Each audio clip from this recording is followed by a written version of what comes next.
Assalamu Walaikum. In this video, how to organize rows in Google Sheets for 2 Step 1. First of all, apply Step 1, select rows or column, full data, then go to data, short sheet or short range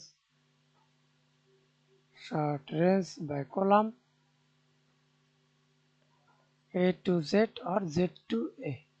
Example, Z to A, again A to Z. And step 2, first of all select table, create a data, create filter, then select only header, drop down, and now we can see this short Z to A to Z. That's it. Thanks for watching video. Please subscribe to my channel, like, comment, share.